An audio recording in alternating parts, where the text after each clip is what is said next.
When you walk through a store, hold your head up high and don't be afraid of the dark.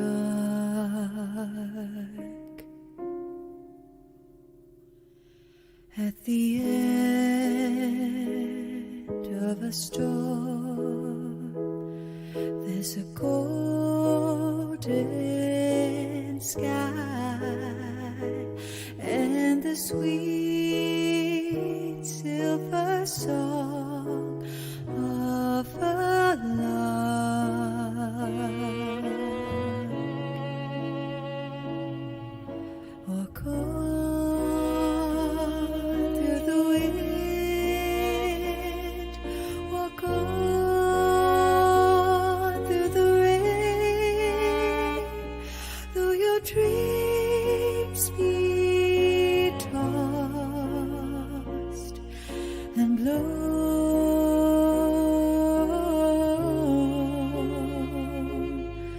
Walk on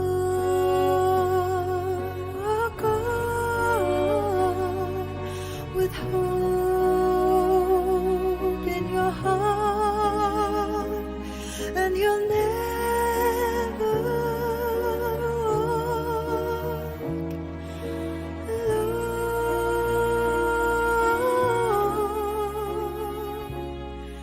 You'll never walk alone.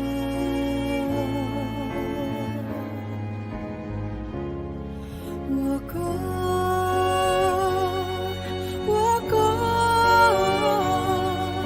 with hope in your heart, and you'll never walk alone.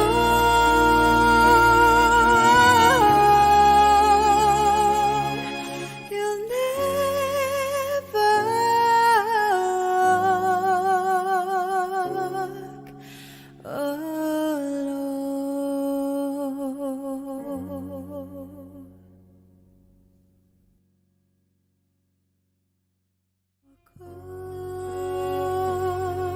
Walk on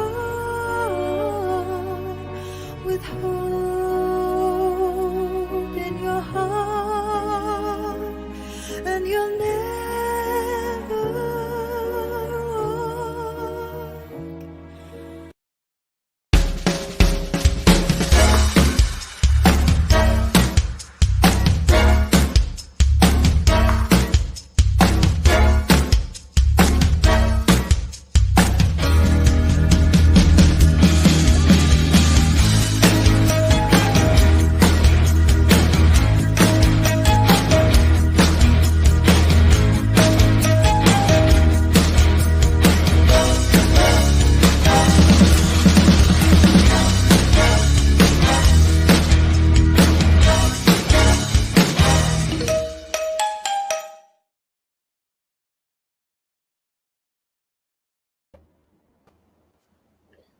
A very good morning to everybody in Malaysia, all across Malaysia. Good morning, Father.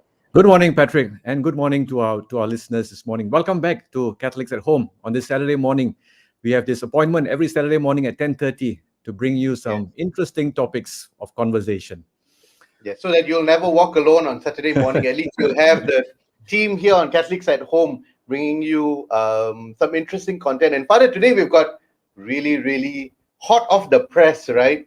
The topic that everybody is talking about, especially since yesterday. Yeah, Patrick, I mean, we didn't plan for this. I look at it as providential. It so happened that, we had a kind of a PM speech, and we wanted to talk a little bit about where Malaysia is heading in this. We already have a health crisis. We're having an economic crisis. We're having a political crisis. There's a kind of a fatigue, on the ground. So perhaps we thought we'd talk about this. So by divine providence, we were able to engage in this conversation in a more profound way, having seen what happened yesterday. I think, but I Yeah. think before we kind of jump in and bring in our guests, I'm sure everybody is kind of waiting to listen to our guest this morning. You know, the opening song. Of course, you know, as you said, "You Never Walk Alone." I'm sure all the Liverpool fans are all jumping for joy, Yes. including our tech team, Alex and Mark. I'm sure And Mark, yes, they're yes. probably grinning from year to year. But it's a very powerful song, and I think we our resident team in Catholics at Home have come up with this song, you know, just to offer hope at this time. And I think during this pandemic, this song has been played in so many different ways in so many parts of the world, just to tell people, don't give up. You know, hang in there. You know, there is a light. Just that we need to hold on, you know, to one another, to offer each other support. And this is our contribution to all our listeners out there, that, you know, don't give up. You know, that we will cross this hurdle. Yes, amen, amen. And I think very importantly, as we are going through this process, you know, we of getting our double dosages of getting vaccinated, and you know, the hope is really that when we hit that critical number of herd immunity, we can all get back to some sense of normalcy, you know, and you know that's something that we can all hope for, lah. You know, but we also need to address all these issues that we are dealing with, you know, like what you said, all this fatigue that's coming, hitting us all at once. So maybe we want to bring in our two Yeah, special guests. maybe just to call out a few people who are here this morning. Oh, Our usual guests who tune in every Saturday morning just to so say hi to today, them. oh yes, I see all our some of our regulars there. Philomena Peterson is here. Hi from Divine Mercy Shalom. Gita, good morning, and Arisa, good morning, and Dutch and Duchess Mark, good morning. All those from the dioceses of Miri, Malacca, Johor, Penang. Good morning to everybody. Christine Koo, Janet Chan, Balingun, Ida Kulong. Good morning to all of y'all. So please, guys, as we are live now, please continue to share the link and like and subscribe us, whether you're following us on YouTube or you're following us on Facebook. Please continue to share, because we've got lots and lots of clips that's available on YouTube and also on Facebook. And we'll be coming up with even shorter clips, you know, excerpts from our interviews that we will also be posting. So please continue to like and share, so that we can hit our, you know, the target subscribers to this channel. Yeah, you know, So just listening. I mean, Patrick, it's about 18 months since we have been online, since we came online. You know, I think we are on episode 72. I think this week, you know, we've been faithfully keeping. So we need the support of everyone to keep us motivated, also to keep us going. yes, You know, and to share this video so that they can be of some help to somebody who's listening, and to be able to inspire others. So don't forget to share, subscribe the videos that we have both on Facebook and also our YouTube channels. and every time that we go live, please continue to comment. You know, we want to hear from you. We want to hear your comments, your questions. Even today, when we're having our show, if you got any questions, please just put it in the comment section, and we will try to bring it up to our guests and try to answer your questions today. All Just right. before we go, talk about comments, Patrick. Yeah, just very quickly, I want to just jump in and say, you know,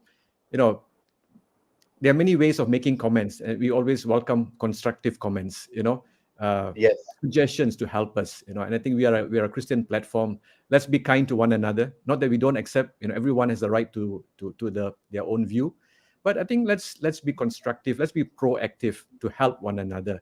And I think these are the channels that we offer to ask people to show our Christian virtues of kindness, of gentleness, of compassion, and to share with one another. Yep, that's true. That's true. So maybe since we've got our two guests waiting offline, Yes. maybe we can bring them into the conversation. Let's welcome our two special guests for today. YB Kasthuri Patto. We bring YB first, huh?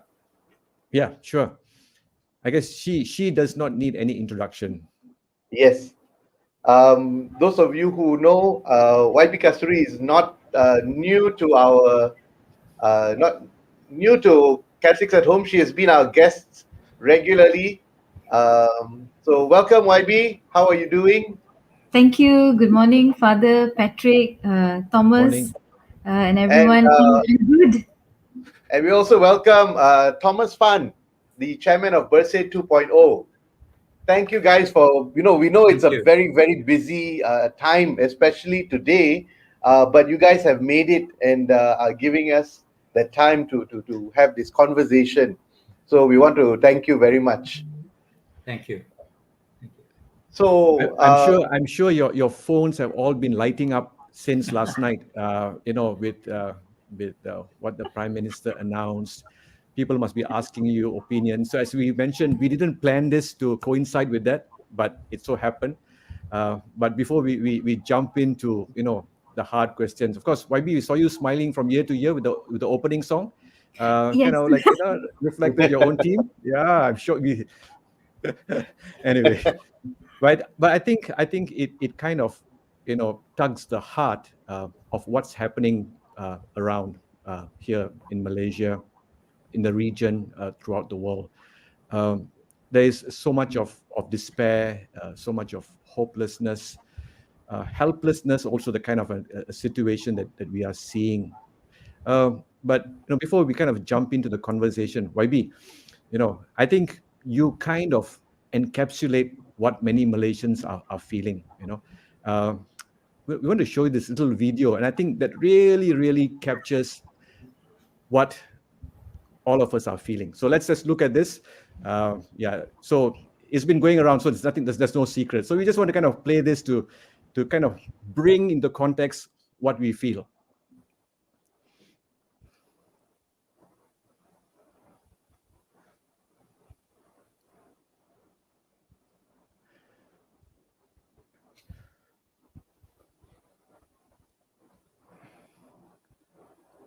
Okay.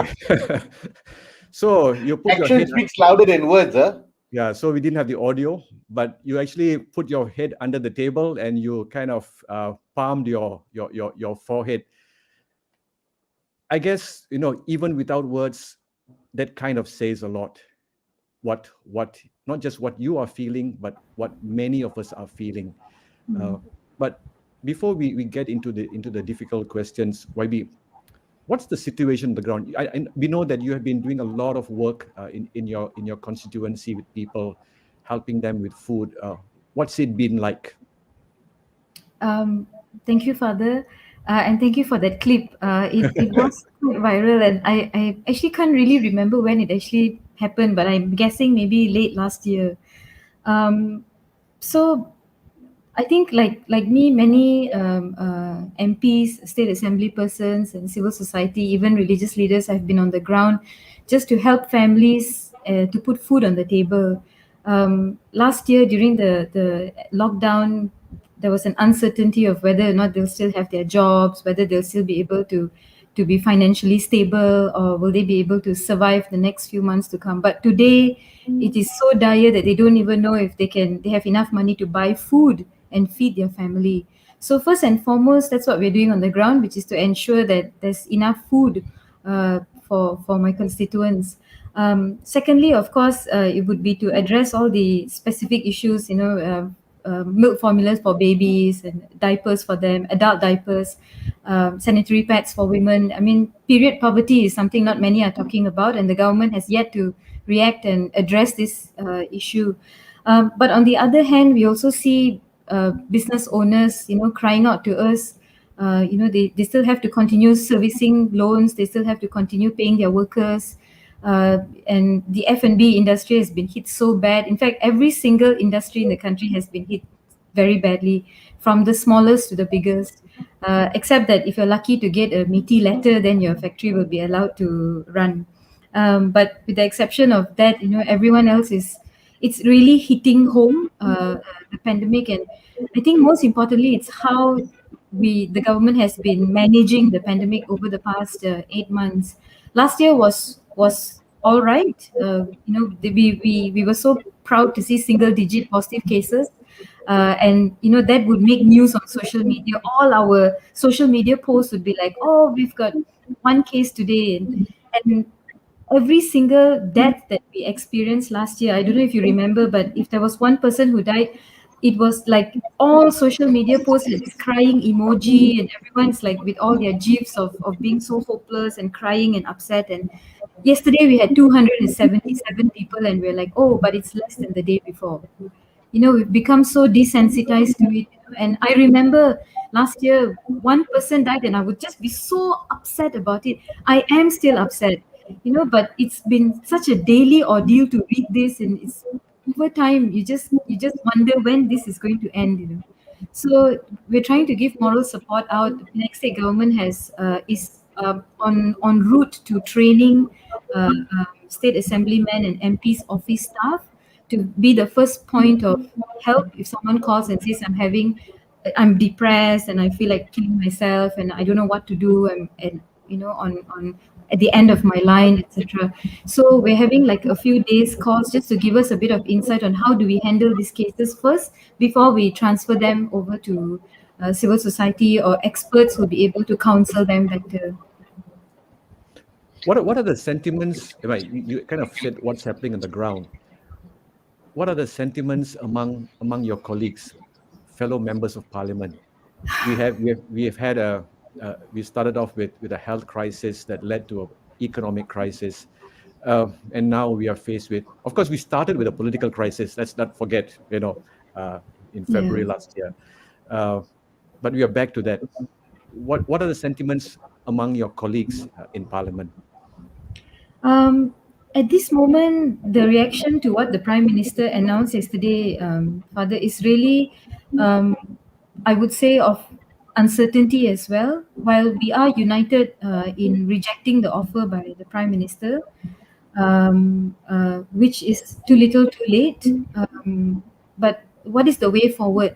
How are we going to move forward on this? And it's we've never been faced with this kind of a situation before, where if you remember yesterday, the Prime Minister did mention that no single MP can command the majority of support in the House, but maybe he forgot that he too doesn't command the majority of support in the House, except that he's in a position now that he's coming out to barter and trade with us. I know I like what in essence, I like what he offered. Maybe just hold on, just a second, YB. We'll come to the PM speech yesterday. Okay. In a short while. But there's been a lot of views, opinions, discussions. Are you all frustrated, tired also? Absolutely. Okay. It's political fatigue, it's the COVID fatigue, it's lockdown fatigue. But following what has been happening in Parliament the week before last week, and now it's political fatigue as well.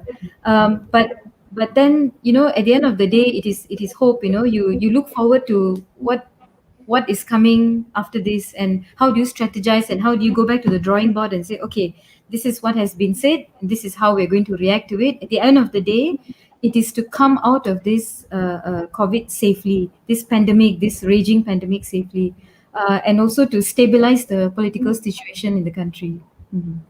Okay, maybe from a civil society perspective, from BERSIH, maybe Thomas, you could share what are the sentiments on the ground from where you see it, from BERSIH's perspective, health, economic, and now political. What are the sentiments like? Yeah, I think when the Sheraton move happened about 18 months ago, I think it came as a shock to many people that duly elected government like Pakatan Harapan could be toppled in this manner almost within overnight. It's actually stretched to about a week before finally there was some outcome where we saw that the government was overthrown. And I think that in terms of democracy, I think disheartened a lot of people.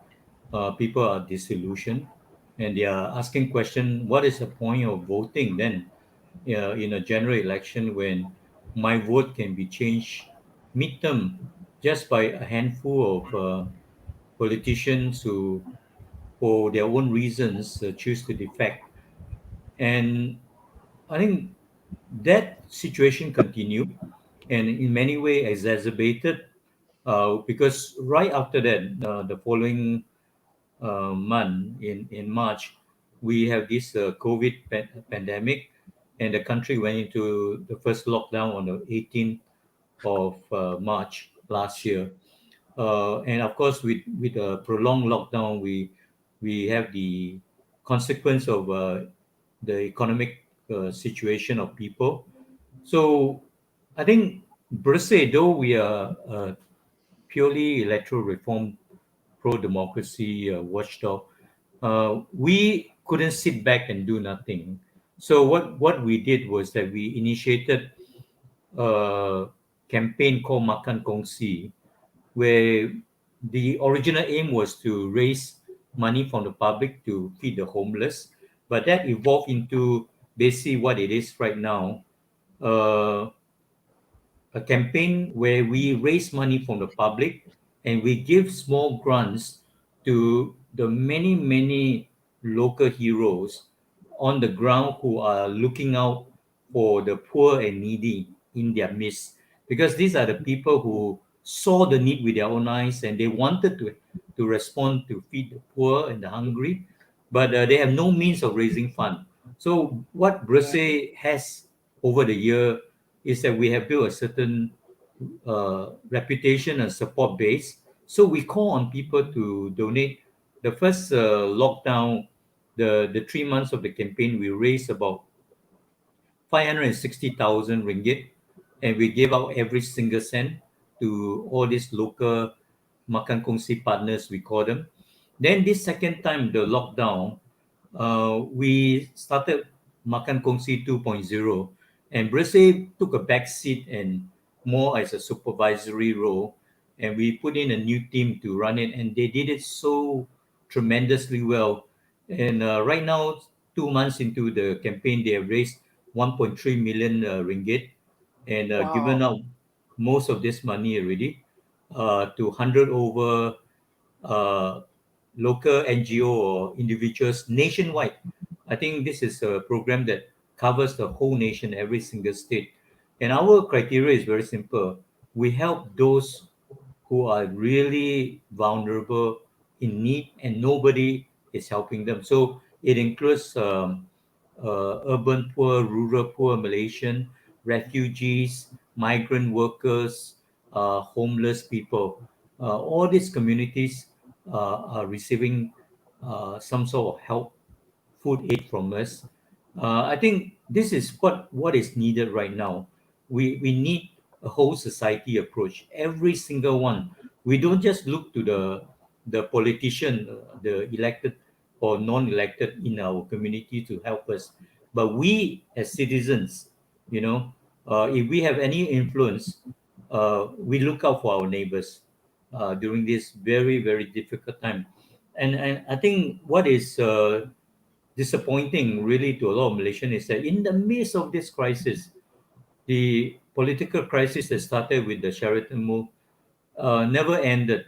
There was not a moment of stability and politicking and dirty politicking and bribery to try to bring people to defect. So what BERSIH has done over this period is that we look at what caused the Sheraton move, what are the political weaknesses in our current system, and then we did commission about 14 research to make recommendation to rectify, to plug all these loophole so that we can come out from this crisis, both health, economic, and political crisis, stronger, even as a country. So that is what we have been busy, and but we want to say, don't lose hope. The fight is still on for our country. We're going to come back. We're going to come back to that 14 recommendations. I'm going to put it against the 7 kind of what we call it is peace offering that was made yesterday. We'll come back to that in a short while. But YB, just want to ask you. I think Thomas alluded to it. We cannot look towards politicians. Okay, this is not directed to you in any way. We talk about there's lockdown fatigue. We talk about there's virtual fatigue. is there political fatigue, or if I may be more direct, is there politician fatigue among Malaysians?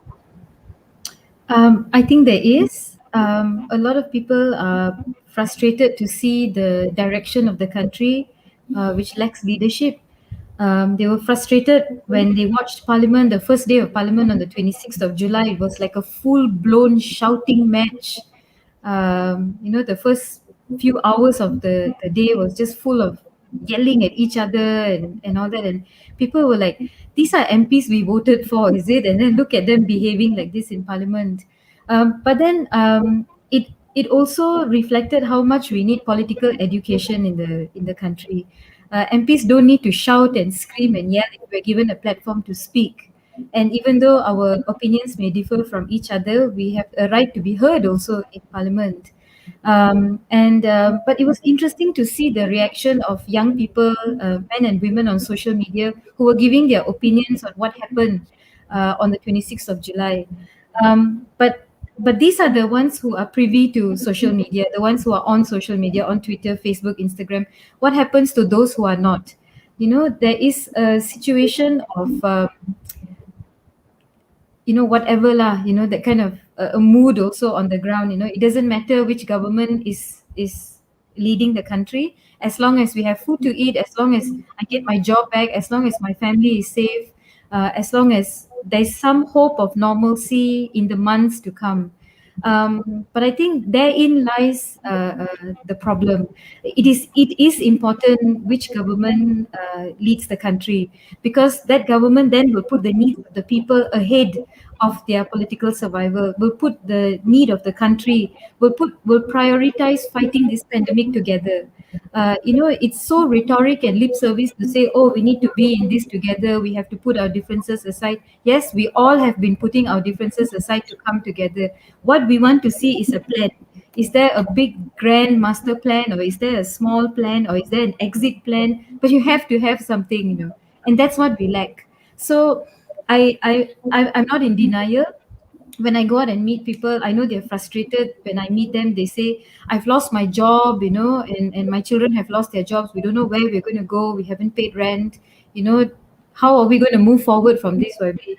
And I feel stuck because I'm not financially able to also help them with our allocations cut when the government changed, just to keep them afloat, and that's where, like what Thomas mentioned, is the public outpouring of support. We have donors who have come forward to say that we'd like to help you to do this and that, and and in return, with the money that was given by the government, we bought food baskets from small kedai runcits rather than buying them from hypermarkets and supermarkets, which already have made their money. So we invest in small kedai runcits just to keep them afloat, and they then help other smaller kedai runcits as well. So. But coming back to the political situation in the country, I hope that I hope that Malaysians still hold on to hope, and not give up. And it's also very exciting and interesting times. We see things being unraveled and revealed every day. Every day there's something new coming out. But as a lawmaker, I have many concerns of, where are we going to get the money that was announced by the PM to give people? How are children going to start school in September, if that's really going to happen? How are our frontliners still working around the clock, and how do they still keep their mental health intact, and healthy at this point in time? And how are women affected by it? How are minority groups and the disabled children affected by it? How are our faith affected by it? Yeah. Do we think that you talk about people are tired, there's fatigue. I'm going to play the devil's advocate, ironically, in the sense that, do you think I allude to the fact politician fatigue, because why I say this is, maybe Thomas can dive in here. We see young people coming out to the streets now, even in the pandemic. We have had a demonstration. Young people, we had young doctors coming out to voice out. Do you think young people have lost hope in politicians making change, that they are now taking their own future into, in a sense, into their own hands, that they want to be heard rather than running to their MP. Sorry, YB, and it in no way addressing anything, but I say it seems as though that, of course, even BERSIH, when we had BERSIH, that many of us were there, a lot of young people, but there's a kind of a different mood now. They are taking the bulls by its horns. Is that something that young people are frustrated? Thomas, from your perspective? Yeah, I mean, definitely a lot of people are frustrated, and young people are, some of them are taking that mindset that the politicians have failed us, the political system has failed us, we have to take back our country, we have to throw all these people out. But I just want to say that that is not uh, the view that BERSIH takes.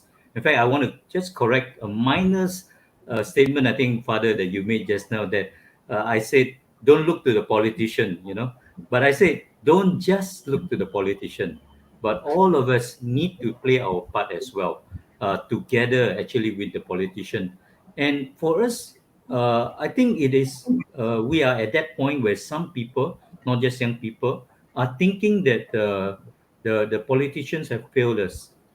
Yes, there are a lot of disappointment, as Kasturi pointed out. When we look at some of the politicians in parliament, the behavior of them, I mean, we have to block the ears of our children from listening to all this shameful conduct, and we try to teach our children to behave, and yet we are seeing our leaders in parliament, behaving really terribly.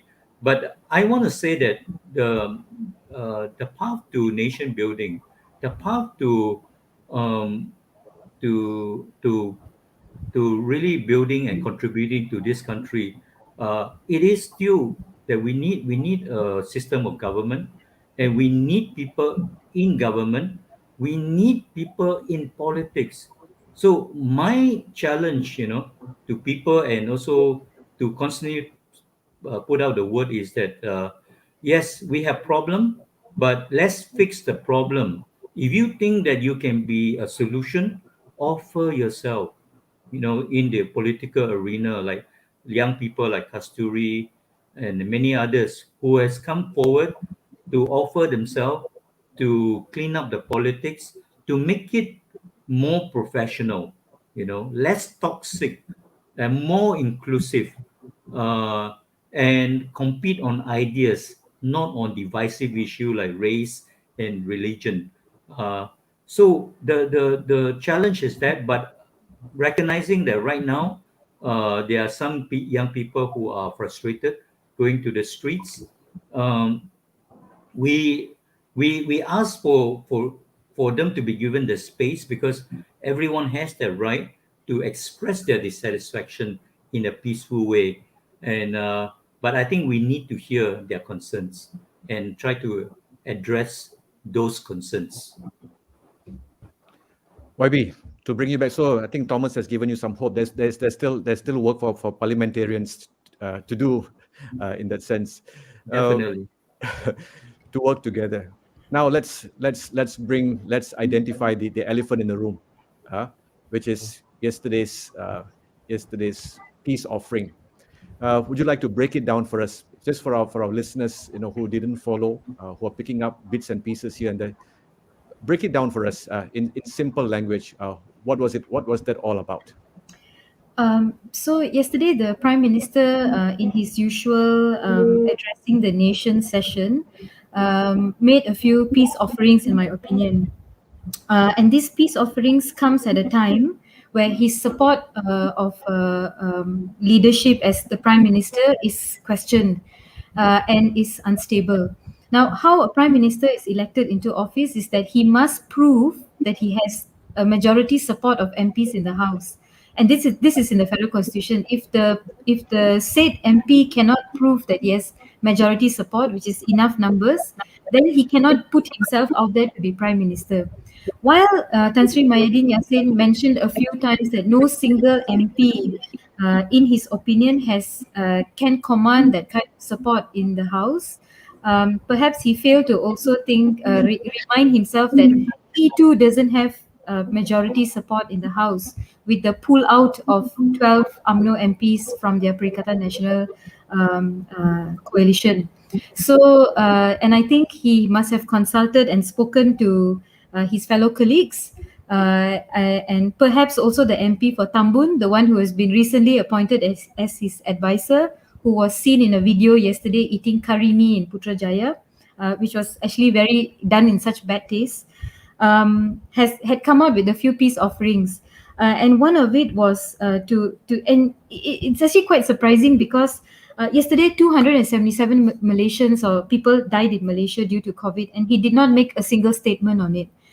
People are committing suicides, and he didn't make a single statement or have a PC like the one he had yesterday. And to date, almost 12,000 people in Malaysia have died due to COVID, and the PM has not made an official statement like the one he did yesterday. But yesterday's one was special because it was actually a message reaching out not for the people but for MPs. And MPs from the other side, and maybe even MPs from within his coalition who may be withdrawing support for him. So the first thing he said was that he would like to see MPs from the opposition being given equal allocation. Now, it has been practiced in Malaysia for decades that the government of the day does not give equal allocation money for development and for funds for MPs' constituencies, which means that you don't get allocation of money to run your office, to pay your staff salary, to pay rent. You don't have money for small projects like to fix your parade, your longkang, lights. You don't have money for any disasters in case there's fire, there's flood.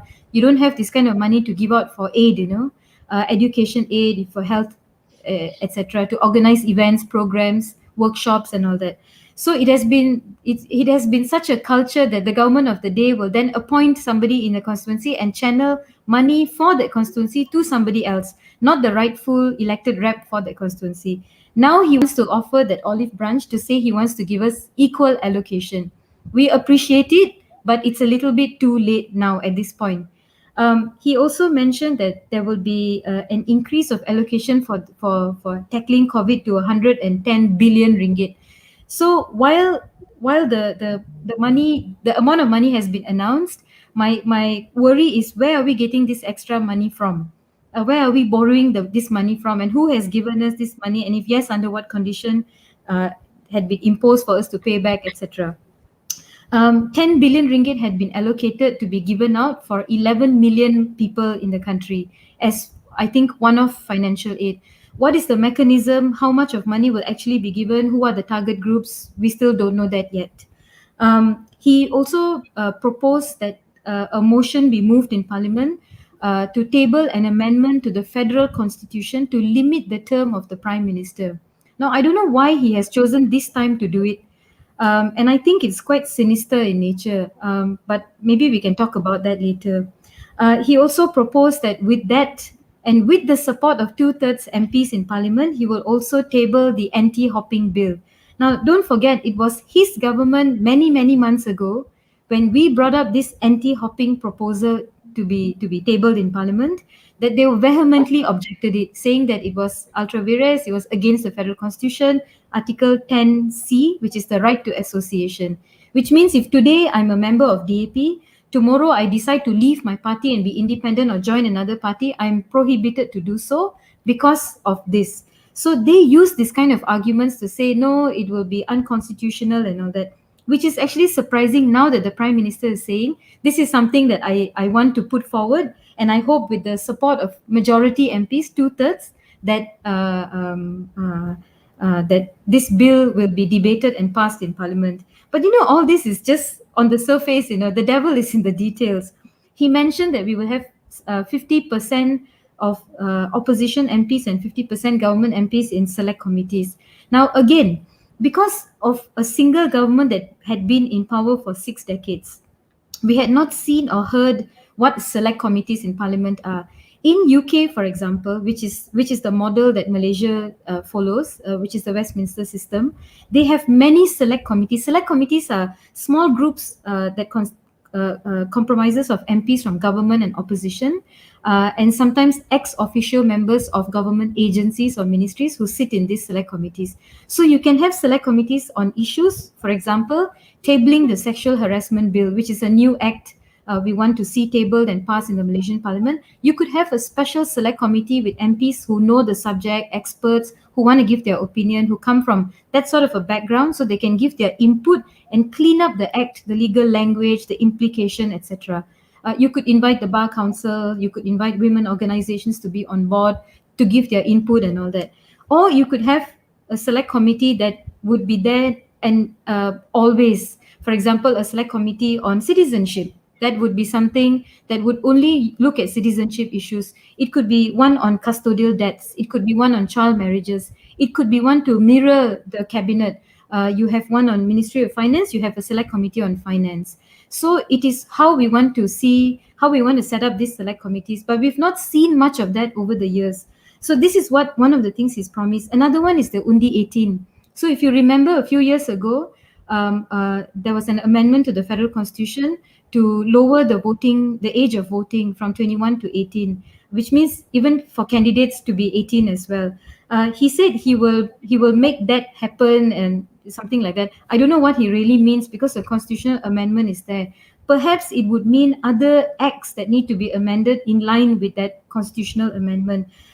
He also offered that the opposition leader in parliament be upgraded to senior minister status, which means, perhaps with all the perks that a senior minister would enjoy.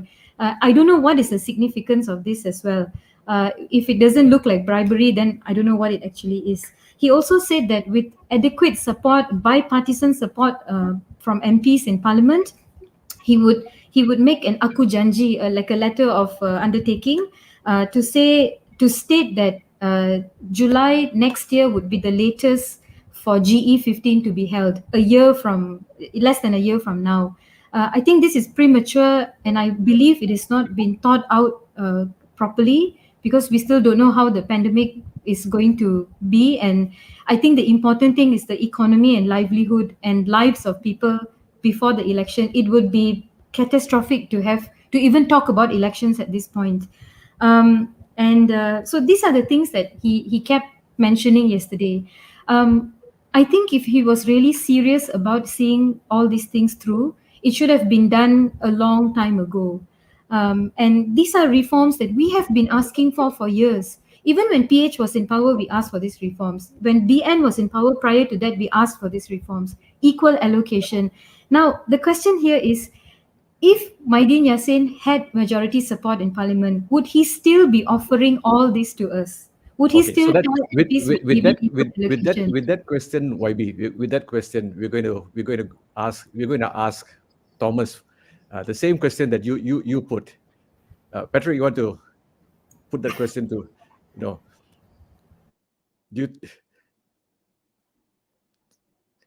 anyway, let me.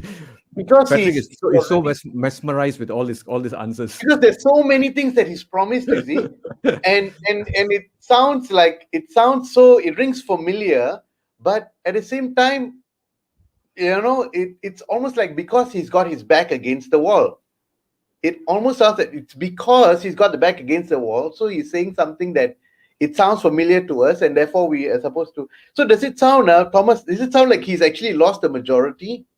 Is it an indication? What do you think? No, it doesn't sound like. He actually admitted that he lost his majority, because he said there's no one with a majority. But who is to decide that other than Parliament itself? But in his own way, he actually admitted he lost a majority, and that's why he's reaching out to the opposition with these deals. We call it confidence and supply agreement. In exchange for your support on confidence vote and also supply bill, I give you back, all these reforms.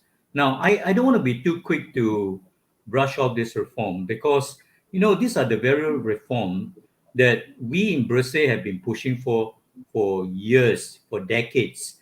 And Pakatan Harapan came to power with the Buku Harapan manifesto that contains all these reforms. It's nothing new.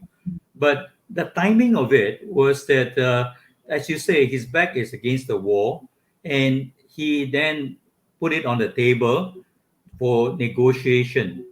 But I also want to say that perhaps that is the only way that we are going to see some of these important reforms. When government is weak and its back is against the wall, because even when, pardon me, Kasturi, when Pakatan Harapan was in power for 22 months, none of this reform was put into place, though it was clearly promised. Because once you're in power and you don't have your back against the wall, there's really no incentive. Because what this reform means is that it gives you, as the government, the incumbent, all these perks and privileges and power. So why should I let go of it? But it's only when we have a weak government. I mean, this is, I think, the argument of Tony Pua as well, where you have this once in a lifetime opportunity to see some of this reform being made into law. Now, what this reform been offered are, it means it level the playing field between the government and the opposition.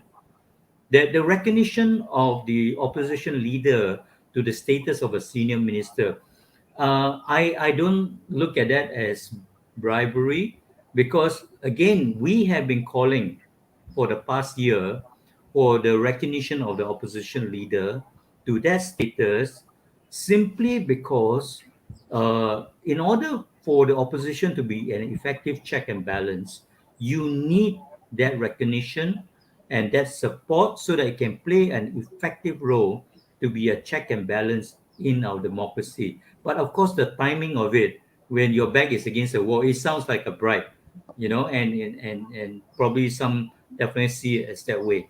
But I Just think read, just read, just moving read. I mean, forward, yeah, an important point I want to say. sure. Moving forward from this, I think don't put aside the proposal for reform.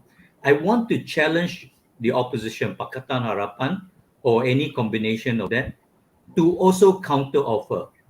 Make us a better offer than Muhyiddin Yassin for reform if you want to secure majority in this parliament. Then we will say that is a good move.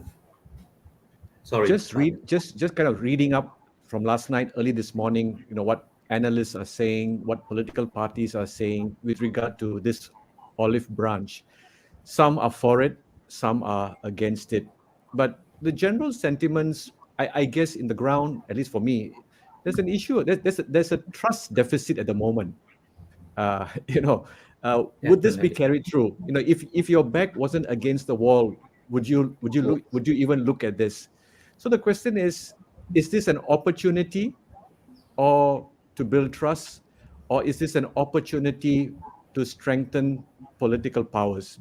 That's kind of a thing. You are kind of stuck between the devil and the deep blue sea kind of a thing. Uh, YB, you want to say something? Um, I think there are few ways to look at this situation. I I agree. I like some a lot of these proposals. Some of it, it's a bit questionable. But then the circumstances of it being offered to MPs, at the end of the day, this will create a very dangerous precedence in how Parliament is therefore conducted or run. This will create a precedence that every time a prime minister is faced with a situation of being on the losing end of a numbers game, that he will pull out wild cards like this and say, oh, we will do this and we will do that as long as we get support. It will never end. And how are we supposed to embrace a robust, healthy democracy if you have leaders who keep doing this, or rather doing something like this just so that they can continue to be in power?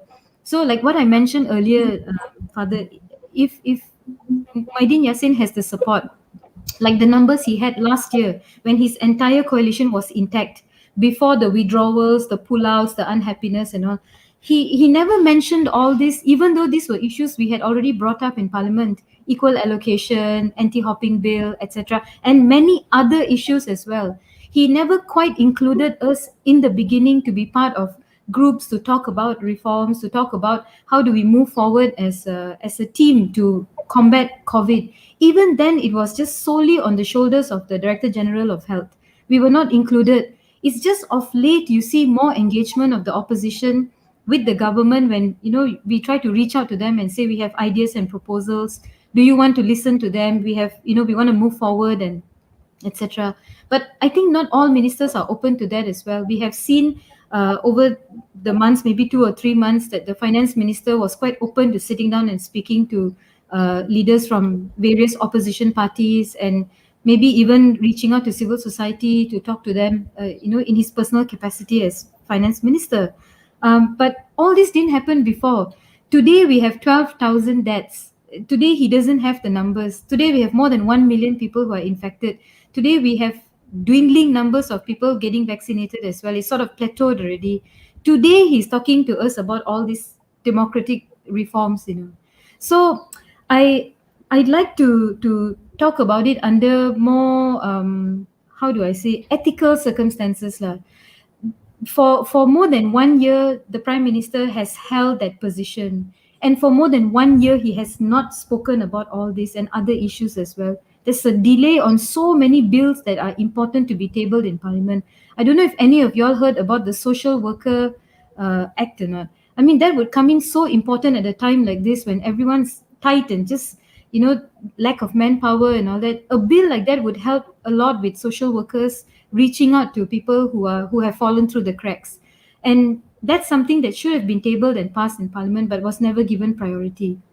So while you tell us not to politicize issues, I hold a mirror back to your face to tell you the same. Don't politicize this issue. But it looks like yesterday's announcement is that I regarding what Thomas mentioned about the senior minister post, I think a lot of other things could have been offered as well. I'm actually quite disappointed with this number of offers, the 7 only. I'm sure that there's a long list that you all can provide to us. Yeah, I think essentially there is a long list. It's a matter of prioritizing, prioritizing. So there are certain things that he may have even backtracked. There's one question. Maybe I can just put this thing in for those of you who are listening in. If you have questions for both YB and Thomas Fann, please put the questions in the comment section. There's one question that is there now. Maybe you can bring it up from Lily Teresia. So I think this is a question for both of you, actually. So maybe you could each answer this question. Maybe we can take with Thomas, because you've been, as chairman of BERSIH and you're looking at it. So could you maybe answer this question? Yeah. I want to answer that question, also respond to Kasthuri, that such offer and negotiation may set a dangerous precedent for our country. When a prime minister has his back against the wall, then he pull out this offer. I just want to say that, in many developed democracy in Europe, New Zealand, this is the way government function. Very few party has majority, outright majority, and they have to enter into agreement with smaller party to have a majority to rule. And this is where then they negotiate about what would be expected of that party. Now, this is better than the kind of negotiation that Malaysia is used to, where they offer durian 30 ringgit, where they offer money to buy loyalty from and poach MPs from the other side, and all this underhanded mean. I mean, if this is a precedent, I would say that, first of all, it is not a bad precedent that parties start negotiating with each other, especially right now, our situation.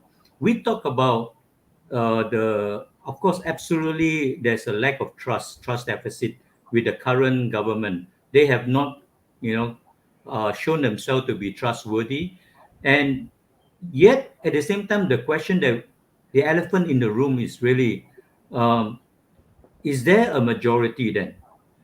Would there be a majority? Quite likely, Pakatan Harapan, looking at the posturing of UMNO, who uh, is now like the kingmaker, they are not going to work with Pakatan and install Anwar Ibrahim as the prime minister.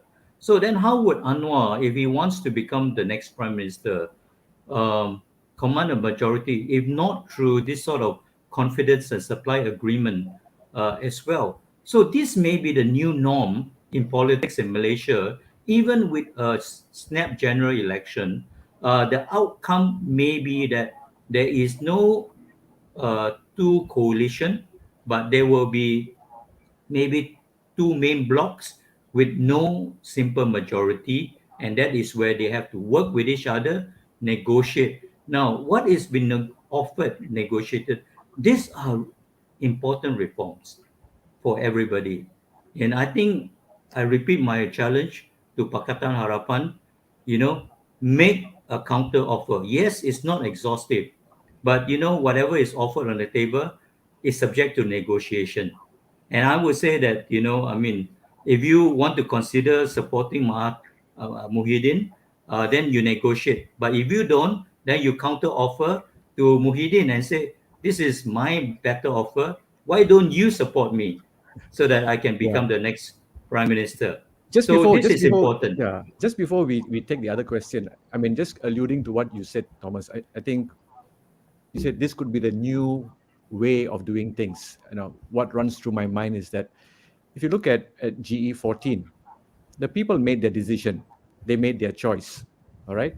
So whatever alliances, whatever you want to do, it happens before the election. So the Rakyat knows, okay, this is the alliance, this is what it is. But when things happen after the election, like now, making deals, what do we as citizens say? Do we have a say in this matter? Because now our Wakil Rakyat is making deals in such a form that maybe we have not said what we wanted. The people have said what they wanted, but things have changed. So how do where do we stand in this? If things are going to happen after the elections, a situation like this, Okay. you know? I mean, quite likely, if you have a election from now on, you're going to have a situation that no one party or coalition has the majority. But the dominant party would have the opportunity to form government with other smaller party, whether it is Warisan, Muda, Pejuang, or what. And then that is where the dominant party's agenda manifesto will largely remain intact, but it would also incorporate the views, of the smaller party so that they can form a working majority uh, to function as a government for a period. And I think what we are calling for is a more substantial reform, uh, in a sense of that if we really want uh, representative politics, we actually need to look at reforming the electoral system itself, where what we have right now is first past the post. So it kind of like force party then to form coalition, whether they agree or not, form coalition. But if you have a proportional representation system like in Germany and a mix with constituency-based system, then the seats stay with the party. So this problem of party hopping will be dealt with, and people are free to vote for the party of their choice, rather than a coalition that they may not fully agree with. And then these parties already form pre-election agreement that they will be together, will form the next government. So I think that as dismayed as we may be with the current topsy-turvy situation of politics, we do want to look at opportunities for reform, and I think again, I hope that the opposition will not just brush away their own proposal for reform, but they come back to us with a better offer. Perhaps we can take the earlier question, YB, maybe the question of Lily just now. How sure are you that once a majority has been cast, there'll be no backtracking? Is there? Because it's something that we have seen before. So the people are also concerned. Although this is a new kind of politics that we're looking at, which I think is good. It's vibrant. Like what Thomas said, it's good. It's healthy, and it may be a new norm for politics because there is no clear majority. It could actually work for the people. But people also need to have their voice. But how can we be sure that there will be no backtracking? Okay, but before that, can I just address what Thomas mentioned? Well, It I do looks agree like this is going to be a BERSIH and DAP kind of a question and rebuttal. Let's take the question. Let's give Lily the question, and then we probably have some time to talk. Okay. Yeah. Okay. So actually, there's no guarantee that there will not be any backtracking. To be honest, there's no law in place to say you have to do this and you have to do that. So I wonder if there would be any mechanisms in place, perhaps an oversight body in Parliament to monitor these sort of pledges that have been made, whether or not they would be carried out. Because as we had seen, compared to a manifesto, which is just a document, but it is a document that we all use when we went down campaigning to speak to our constituents. So at the end of the day, it is your moral compass that should guide you. When you make an announcement, you make a pledge, you make a promise in Parliament that you must deliver. So one simple point I just like to raise was, last year in the finance minister's speech, he did mention that 150,000 laptops will be allocated for B40 students. We are already coming to the middle of August, and we don't know what is the state of that distribution of those laptops for B40 students, especially now. So when you make a statement in Parliament, when you ask a question in Parliament, you are accountable to the house. You are accountable to your people. You're accountable as an executive. You're accountable to the position that you are in. So and how do you get ministers to say, oh, this will be done, and then later on that is not executed? So I don't know if there's any mechanism in place. I don't think there is, and I hope there will be a mechanism that will be able to monitor. Of course, there can be reports that will tell the government, you made all these pledges, out of this so much was achieved and all that. But at the end of the day, it's a lot of power with governments, whether they want to carry on and execute these promises that they have made or not. But very quickly, can I also just go back to what Thomas mentioned? I agree that this sort of CSA, the confidence in supply agreement, works in other countries, but also like what Father Clarence said, there is a huge trust deficit, and we have not seen a maturity in even the way the government has conducted itself over the decades. So to me, coming to terms to sit and break bread with them and to talk about issues of the interests of the people, of the nation.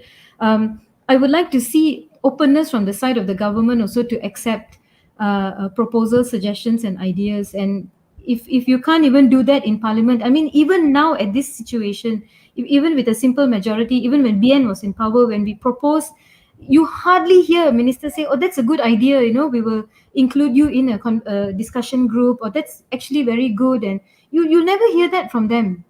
So when you have been so conditioned to this sort of a very partisan sort of politics, very, it's us against you and it's you against us sort of politics, it will take a while, I think, for us to move in the direction of a CSA. But at the moment, it is like carrots dangling before us. We all want to put the needs of the people ahead, and we should, and we must. But at what cost? Sometimes if I'm promised allocation for my constituency, but at a cost that I must give blind support to the Prime Minister in all the bills and all that, that takes away my right as an MP to oppose and to speak in Parliament and to speak my mind. So that's just my little take on the CSA. So now I think maybe from a perspective, maybe Thomas, I've got this question. Because right now where there's this deal making happening, right? This deal making that's trying to be established, and like what you said, let's consider what's on the table. So it could be one or two iterations. It's not they may not take the whatever is offered now. But in the meantime, I think the rakyat who is suffering, the rakyat that is, even the young people have just come out and done their own, I'll call it their own rally lah. They came out marvelously the other day in the thousands. How can regular citizens like us, knowing that we can't go out, there's all these lockdowns, there's all these limitations, how can we make our voice heard in the correct manner? Right now, all we're doing is we're sharing videos, we're commenting here and there, but how can we make our voice heard? I mean, we're signing change.org, but we don't know what's happening. Those kind of petitions.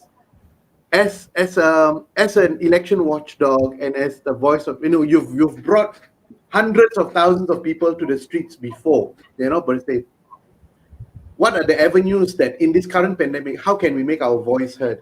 In which way we want to see the country go? Yes, we are launching a new campaign, and we call this campaign Ketuanan Pengundi, the supremacy of voters. Because I think lost in all this past 1.5 years of politicking is actually the voice of the voters, as you say. The rights of the voter has been sidelined totally.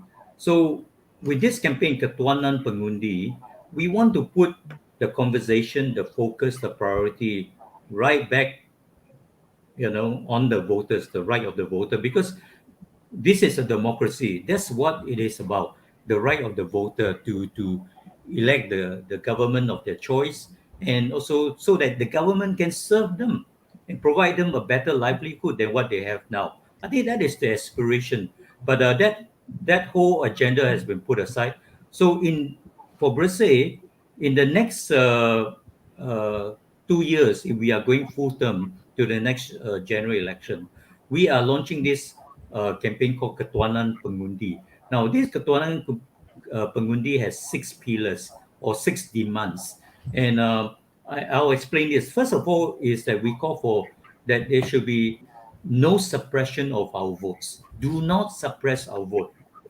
When we talk do not suppress our vote, we talk about the Undi 18 situation where you agreed, to do the right thing, to lower voting age to 18.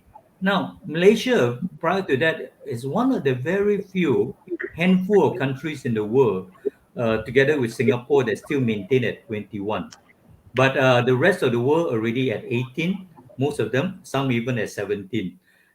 So doing the right thing to lower is not doing us a favor, it's just doing the right thing. But then you delay in the implementation. So we say that stop making the excuse. And so Muhyiddin made that promise. We showed that it was possible after all. Instead of making excuse that it will take time, need, and different thing. So Undi 18, automatic voter registration. Because right now, if you want to be a voter in Malaysia, you have to go through several hoops. Go to post office, fill up a duplicate form, and wait for 3 to 6 months. And nobody will tell you whether you're registered or not. And you have to find out yourself. It is an onerous process. So make that automatic. But the other big thing about suppression of vote is that, we have a lot of Malaysians who are not living within their hometown, their constituency, because of economic reason or education. And just using Sabahan and Sarawakian, there's more than 500,000 Sabahan and Sarawakian living in a peninsula because of jobs opportunity. Yet when it comes to voting, they have to fly back at their own cost in their own kampong to vote for their constituency, their rep over there, because they see their time in Malaysia as temporary only. their heart and soul still belong to Sabah and Sarawak. So we should facilitate that. The Election Commission has a duty and the ability to provide them with advanced voting. That's what we're calling for. Do not suppress their vote. So then second demand is stop party hopping. This is the big issue, isn't it? Because if we don't come up with a solution, whether it's anti-party hopping law, which we are not in favor of, we are more in favor of recall election. Recall election is when a MP defect or go independent, it is to his or her voter to decide whether to recall or to affirm the defection. Because not all defections are bad. I mean, before G14, when Muhyiddin Yassin and was sacked or resigned from UMNO, and Shafi Abdul, all of us applauded. Principled stand, good, right thing to do, And why suddenly it's become bad now?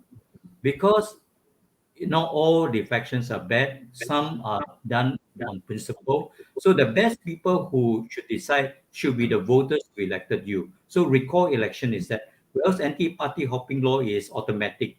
It doesn't matter whatever reason, you have to vacate your seat and then contest again. But in Malaysia law, you can't contest again. Uh, so there has to be a party hopping law, uh, and there has to be also a reform of parliament, which was a lot of the goodies offered by the prime minister. Right now, the parliament is like a market, a circus, shouting, But we want to see a parliament that actually work for the people.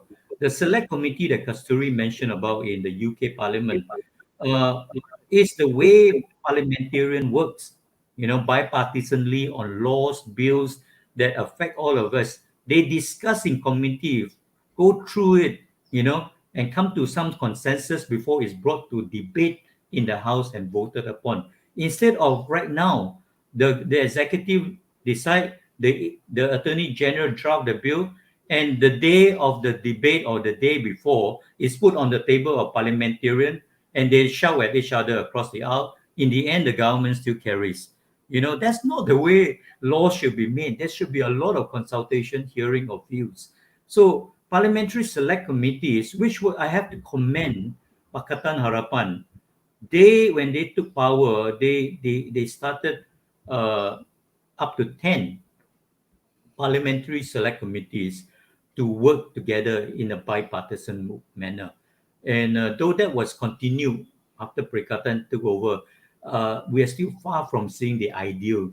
But parliamentary reform has to work. But for parliament to be effective check and balance, you also need it to be financially independent, not dependent on the executive. Now, the prime minister hold the purse string for parliament. He determined the agenda for parliament. Now, just now we talk about can all these promises Muhyiddin be trusted? Certainly, don't trust a man's word. Never trust a politician's word. But we have to. No, I'm not saying that they are not all trustworthy, but I think it's foolhardy if we just look at personality, who can trust, who cannot trust. No, don't trust politician, don't trust a person, but trust the system and the structure and the law. So one quick thing that the Pakatan can do if they want to hold Muhyiddin or whoever to their promise is to remove some of the power of the Speaker of Parliament to decide the agenda in the House. Because now if the opposition want to move a motion of no confidence, it is up to the Speaker who take his directive from the Prime Minister whether to allow that or not. Now, if you take away that power through an amendment to the standing order, straight away, the executive has to listen to you because if they don't fulfill their promise, you can move a motion of no confidence against the prime minister anytime. And also, there are opportunities when it comes to budget bills to vote it down and to remove the prime minister. So dismantle and then put into a place a mechanism that can hold them accountable. Then, of course, the civil liberties, that's our fourth demand, need to be protected in a democracy. The fifth one is the rule of law. what we are seeing in this pandemic is the double standards. If you're a prime minister, you don't have to follow, or a minister, you don't have to follow the SOP. The rest of us citizens, we get fined 10,000 and we sent to jail and all kind of thing. But the minister asleep on the rest risk 2,000 ringgit fine. It's the kind of double standard. If you're the opposition member, you get persecuted, prosecuted, charged with all kind of thing. But if you align yourself with the government, then your charges get dropped or disappear suddenly, and your case get acquitted in court. These are rule of law that are not followed. And one of the main problem is that the Attorney General, who has been appointed the Prime Minister, also is the public prosecutor. He decides who to charge, who not to charge. These two offices has to be separated. Public prosecutor has to be an independent institution and person to decide fairly. And lastly, is to restore local democracy. Right now, just to quickly say, the power structure of Malaysia is this way. If you are the prime minister, have almost limitless power, and Putrajaya controls 90% of decision making and resources. What we need to see over time is a flattening of the curve of power, whereby a lot of the power go back to the states government to make meaningful decision, like where to place a bus stop and what's the bus route, and then so that they can then release power to us, the people, ratepayer, to hold local council election. Because right now we pay our rates, but we have no say in who runs our council, community, and how money are spent. So these are the issues that we want to put forth to the public in a package called Ketuanan Pengundi. And we ask for the public to support us in that and making this demand to the political parties so that they commit themselves as part of the manifesto for GE 15. I think that's how we would want to move forward. I want to bring YB Kasthuri to something that Thomas said. Don't worry, nothing to rebut BERSIH or anything. He talked about the vote of confidence. Okay. No, I'm not talking about the role of the speaker, but you can have a whole show about that after what we see on TV. But just walk us through, if in September there's going to be a vote of confidence, very quickly in a simple way, what are the steps? What happens in Parliament? How is it brought forward? Thank you, Father. Father, I think before I answer that question, I must say that the first Parliament sitting of the year is officiated by the King, and that's when the King will deliver his Titah Diraja, the royal address, and then we debate on the royal address, and the script usually the script would be prepared by the Prime Minister's department, sent over to the palace, and the palace will go through it. I'm very curious, and I know many Malaysians out there, including legal eagles, would be probably thinking, how does the Prime Minister, who doesn't command the majority, therefore behave as though everything is normal and prepare the script for the King, and the King would then read that script acknowledging that government of the day? In my opinion, the vote of confidence or no confidence against the leadership of the Prime Minister must happen before the first sitting of Parliament with a new government, with a new mandate of the MP. So in this case, assuming Mayadin decides to call for Parliament before the 6th of September, what I predict, because I was not around at the time that Tun Husainon allowed for motion of confidence against him to be tabled in Parliament, I believe that it would be, if it is a one-day sitting allotted only for that, then I believe the Speaker would then acknowledge the House and say that he has received this motion, and it would be perhaps will be called to vote. So normally in Malaysia, voting for any bills is done very, very traditional. We are very, very primitive. It's a undi suara, and these are for your general normal bills that are passed, whether it's amendment or new bills. The loudest voice, the part of the section of Parliament that has the loudest voice is the one that the the speaker will then announce to say, oh, more people agree, less people don't So agree. is that the same for the vote of confidence or no confidence? I believe no. Okay. I think it will be a secret ballot, as how we would normally vote for The Pope. the speaker. Like how we elect the Pope. It's a secret ballot. Yeah, Perhaps it but will no be- white smoke, black smoke. That's all. No white smoke, Are black they going to take you into a conclave? Like, okay, anyway. Yeah, so it's a secret I ballot. hope not. But Yeah. so I believe it will be a secret ballot, Father, as how we normally used to. Sure. In the past, when we had to vote for a speaker, it was a secret ballot. Unless there is a call for a division voting. So division voting would mean that every block in Parliament will have a representative who's given a clipboard. So he would hold the clipboard and call out the MP's name and say, you agree or don't agree, you agree or don't agree, and he marks it. And then they all come together and they'll tabulate the numbers. So, but I think it would be a secret ballot. Unless there's a motion by any MP to say, I propose division or block voting, where you need 15 MPs to stand to say, I support this motion, and then the speaker can then allow it. So that will be more transparent, you see. Then you will know who are the MPs who supported and who didn't. Okay. What would be your preference, Kasturi? By division where it's open or secret ballot? What do you think? For me, I think it can be division. Yeah, public. Yeah? Public. I agree. I think this is such an important issue. Mm. We want to know where our MP stands, Yeah. on this important issue of electing or supporting who's going to be the prime minister. And secret ballot, I think nobody would know. Yeah. But at the end of the day, Thomas, even secret ballot means at the end of the day, when you count the numbers, what you want to show at the end of the day is whether that person deserves to be sitting in that seat as prime minister, as the Ketua Majlis of Parliament, etc. For me, I have no issue coming out openly and saying I don't have any more trust and confidence in this person. But some MPs who have vested interests, who are, so they might find it On the difficult. other side, Yes. they will be struggling. Yes, so a secret But- ballot would help them. Oh, good lah. I think at the end of this conversation, we are able to bring the YB and Thomas to agree on something.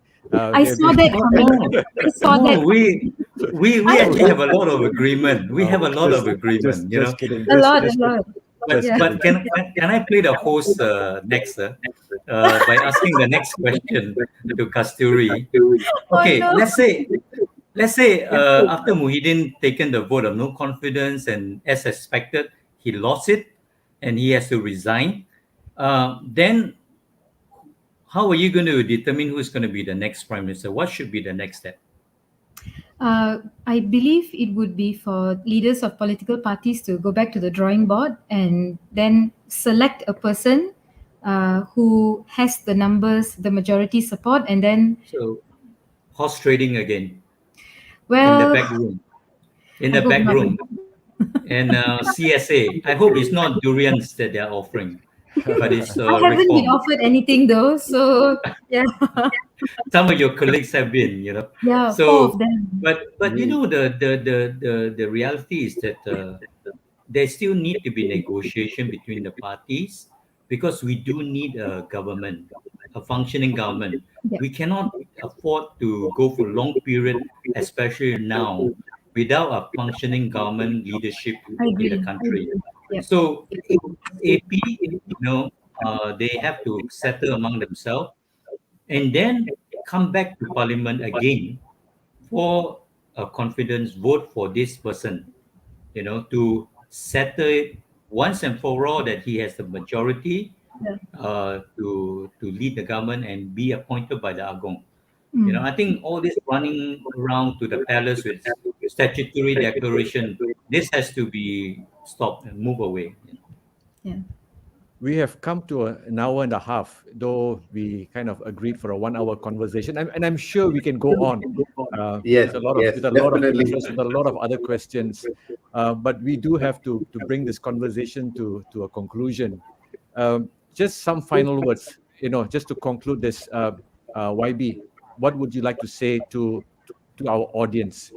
Could you offer some words of hope for our audience out there at this time? I think what's important is that, as what Father mentioned, is it is a time that tests our faith.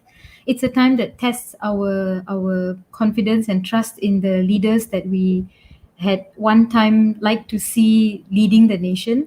It is a test of our patience. It is our test of our morale. And I know there are many of you all out there who are suffering in silence. I know many of you all out there who feel very hopeless. My message is to not give up hope, to reach out for help. Whether it's through your local elected reps, whether it's through your local places of worship, whether it's through your local civil society or your neighbor, and to look out for each other. Be careful about sharing fake news, because it just it does no service to what is currently happening now. I mean, that has been all of us have been getting all these fake news on our phones for the past 12 hours or so. Is this true? This person jumped, this person defect?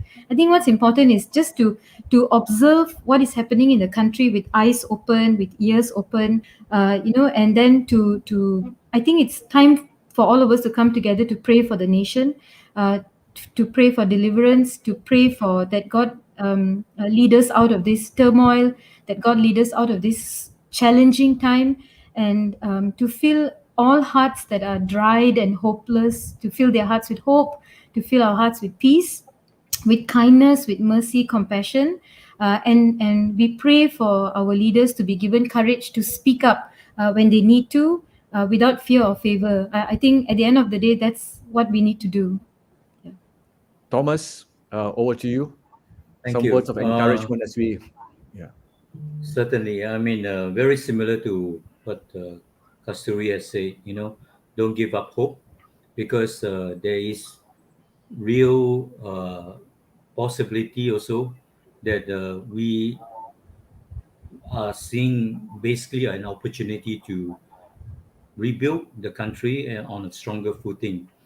And what has been happening, I think, over the last not just 1.5 years, but some would say even goes back to the 12th January election, when there was a political tsunami. Some would even say it goes back even further, when there was a reformasi, um, that the movement for change by the people, ground up, has been gaining momentum.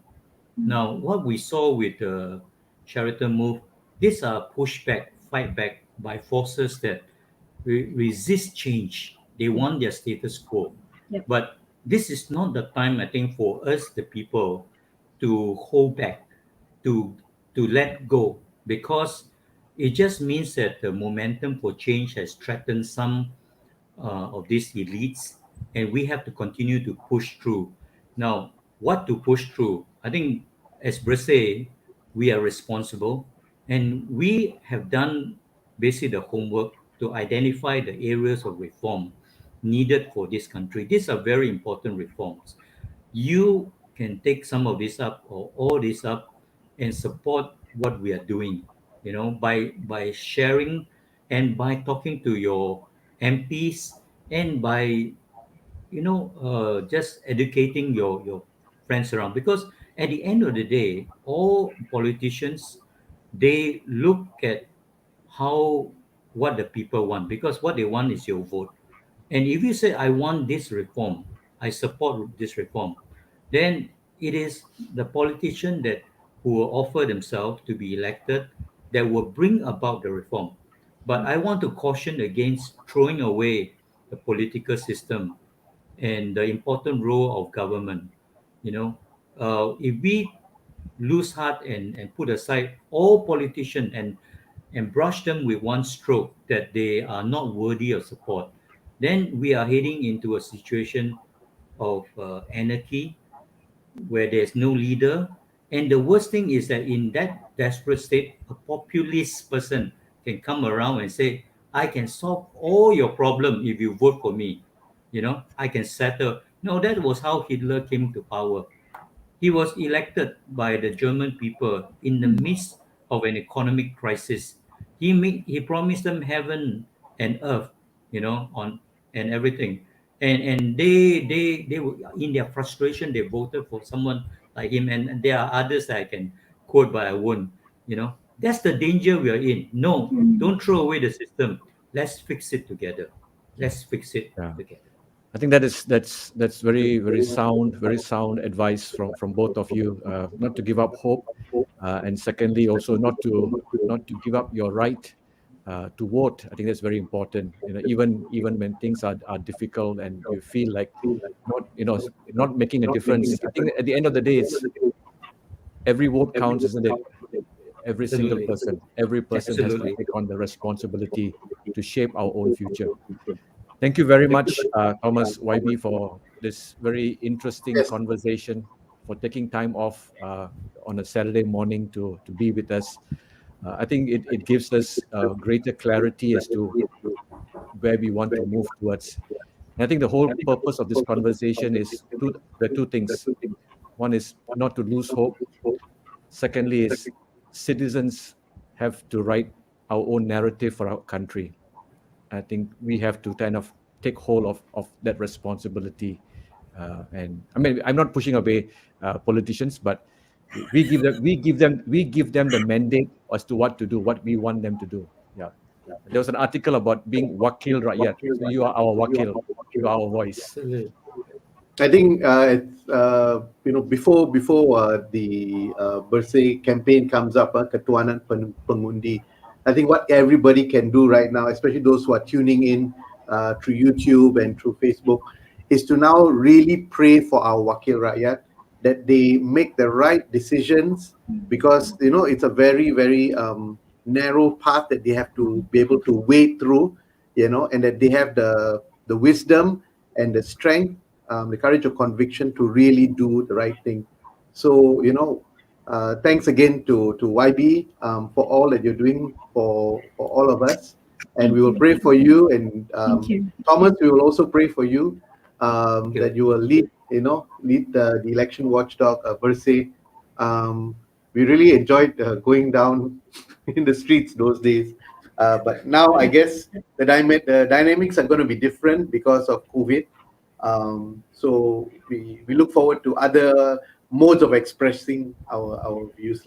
So maybe we could just invite Father for a we say a prayer. We could pray. The Father, Son, and the Holy Spirit. Amen.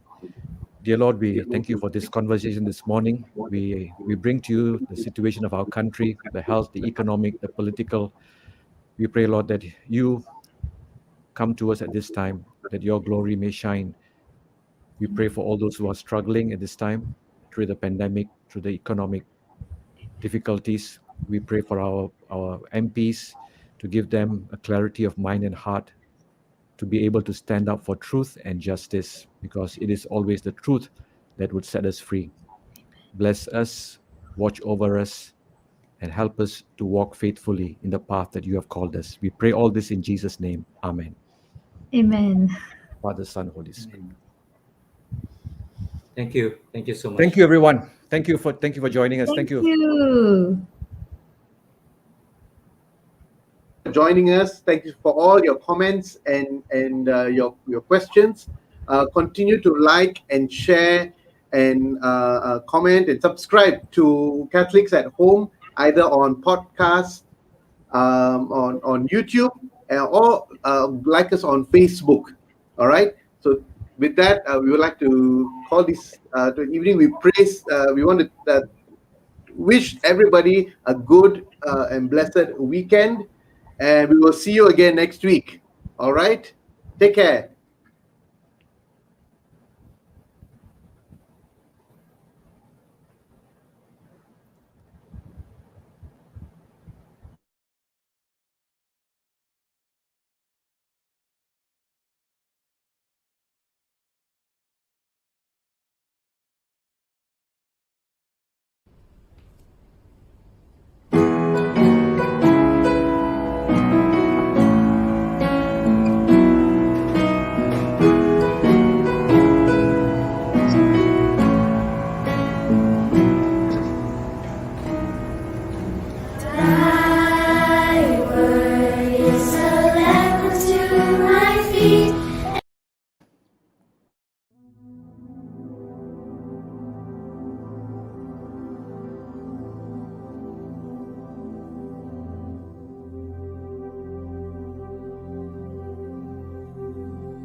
When you walk through a store, hold your head up high and don't be afraid of the dark.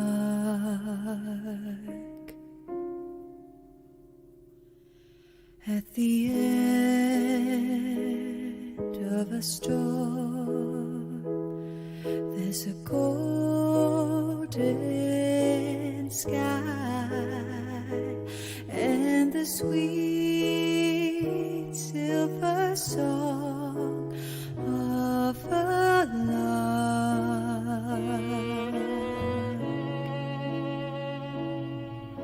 Walk on through the wind, walk on through the rain, though your dreams be tossed and blown.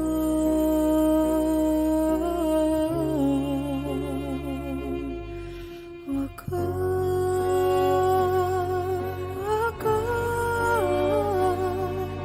with hope in your heart, and you'll never walk alone.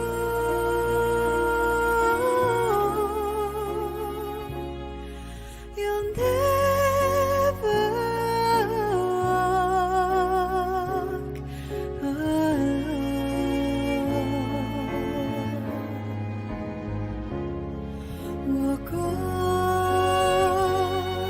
Walk on with hope in your heart, and you'll never walk alone.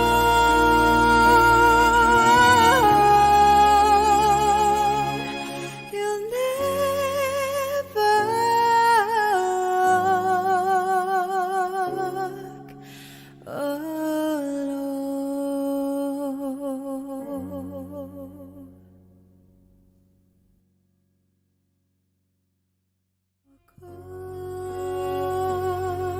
Walk on with hope